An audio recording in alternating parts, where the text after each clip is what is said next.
আমাদের 7 জন প্রতিনিধিকে ভিতরে ডাকা হয়েছে, তাদের সাথে কথা বলার জন্য ডাকা হয়েছে, কিন্তু আমরা ওখানে শান্তি শৃঙ্খলাভাবেই অবস্থান কর্মসূচি বাস্তবায়ন করছিলাম। কারণ হচ্ছে ওনারা প্রতিবারই আমাদেরকে এরকম ডাকে, আশ্বাস দিয়ে আমাদেরকে বাড়ি ফিরিয়ে দেয়। তো সেজন্যই আমার ভাইয়েরা এবং আমার বোনেরা যারা আছে, আমার সহযোদ্ধারা যারা আছে, তারা ওখানে বসেছিল যে আমাদের লিখিত প্রজ্ঞাপন না দেওয়া পর্যন্ত আমরা ওখান থেকে উঠবো না। সেই ক্ষেত্রে পুলিশ প্রশাসন আমাদেরকে ওখান থেকে, আমাদের ভাইদেরকে লাঠি চার্জ করে ওখান থেকে মাঠ থেকে উঠতে বলা হয়েছে।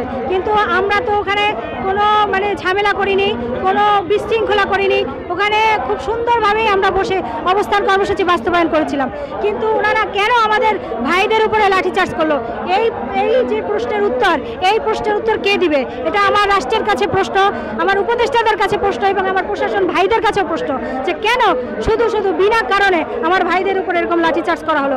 এবং আপনারা জানেন যে ইতিমধ্যে আমার 5-6 জন ভাই খুবভাবে অনেক আহত হয়ে জোরালোভাবেই আহত হয়েছে এবং ওরা হয়তো বা হাত পা ভেঙে গেছে, এরকম একটা পজিশনে ওরা চলে গিয়েছে। ওরা ঢাকা মেডিকেলে অবস্থান এখন বর্তমানে ভর্তি আছে।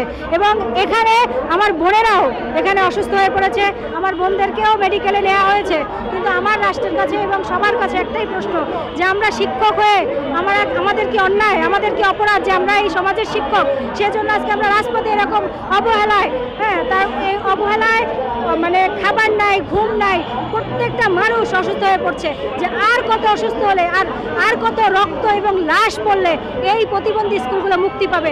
এটা আমার সবার কাছে একটাই প্রশ্ন, যে আর কত এভাবেই করলে আপনাদের মনে শান্তি আসবে যে না, এখন এই প্রতিবন্ধী স্কুলগুলো দেওয়া দরকার। আমরা সেটাই করব, আমরা সেই অবস্থান কর্মসূচি পালন করব এবং এটাই বলি, লিখিত প্রজ্ঞাপন ছাড়া আমরা এই মাঠ ত্যাগ করবো না ইনশাল্লাহ।